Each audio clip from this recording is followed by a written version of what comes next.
Здравствуйте, продолжаю рисовать эту работу. Это графика, смешанная техника, гуашь, карандаши цветные. Если желаете порисовать вместе со мной, посмотреть сначала, ссылку я оставляю под этим видео. Уплотняю тон вокруг котов. У меня есть отдельное видео о карандашах. Если вы не смотрели, ссылку тоже я оставлю под этим видео. Это важный момент, потому что сейчас будет то, о чем я рассказывала, когда перебирала свои карандаши. Это то, как можно использовать полупрозрачные карандаши. Я это называю лессировкой. Может быть, в рисунке есть другое понятие для полупрозрачного карандаша, который как бы тоненьким слоем проходит сверху цвета.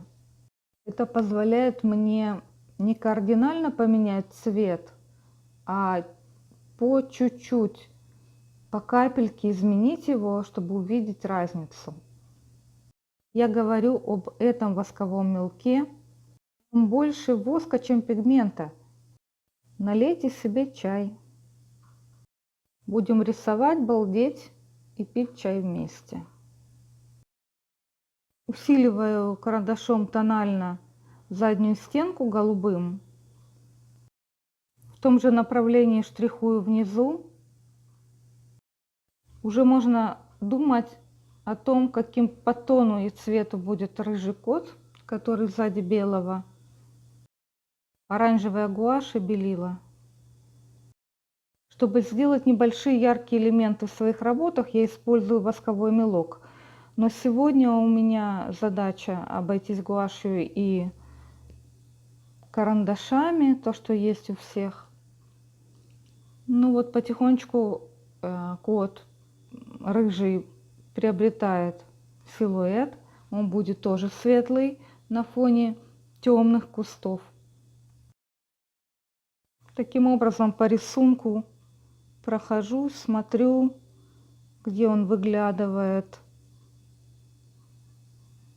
Со стороны спины, со стороны хвоста.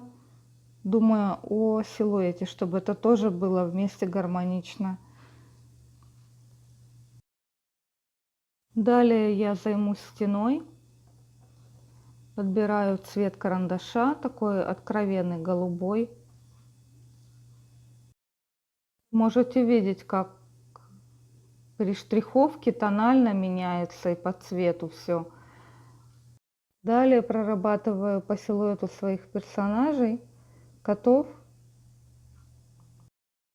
Пожалуй, оставлю сейчас на убыстренной, потому что нервы мои не выдерживают.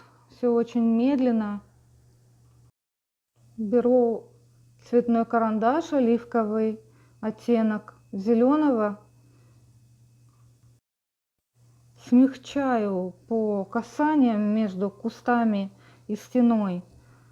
Мелкие листики кустов издалека смотрятся как какая-то пушистая масса. Нужно это непременно показать.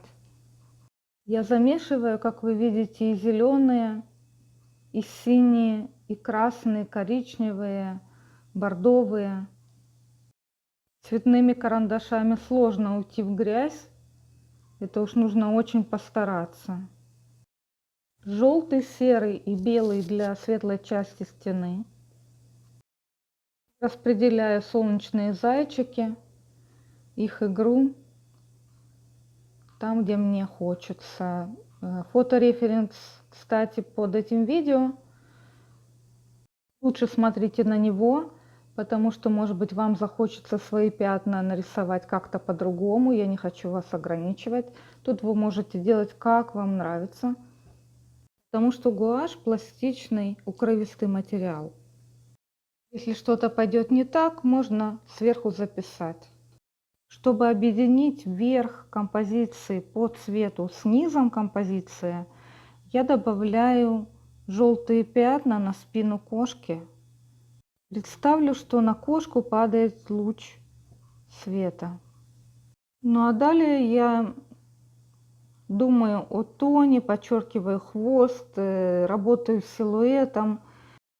Помните, я спрашивала как-то в одном видео, кто как развивается, получает обучение через мастер-классы у художников или еще каким-нибудь способом. Было много нового из общения с вами, но в одной вещи я убедилась, что человек, который имеет хоть какое-то художественное образование, даже художественную школу, он уже обучен обучаться. Это как грамота, которой можно научиться в любом возрасте. Заполняю ветви дерева, сверху листья таким оливковым цветом. Не представляю себе, как можно справиться без каких-то коричневых, бордовых, фиолетовых. Эти все цвета у меня всегда в ходу. Здесь уже идет проработка мелких деталей. У меня есть розовый, и им я прописываю хвост. У второго кота тоже хвост и лапы немного бок. Когда я трогаю невысохшую краску пальцами, это для того, чтобы чуть-чуть сгладить, сделать мягче. Ой, я сейчас кое-что вспомнила. У меня были ученики, и первый опыт, когда падает кисточка на работу или краска прямо на работе разливается, это такая трагедия. Стоит пару раз самостоятельно тряпкой с работы убрать лишнее, и все становится на место, уже никакого страха нет. Я заканчиваю сегодняшнее видео. Как вы видели, не смогла я выдержать без того, чтобы не перематывать, потому что просто терпения у меня не хватает. Основные моменты пройдены. Как говорят художники, работа по чуть-чуть идет, то есть капельку того добавить, капельку этого убавить. Если вы досмотрели до этого момента, я могу гордиться собой. Если вам понравилось, делитесь с друзьями. Ставьте лайк, подписывайтесь. До свидания.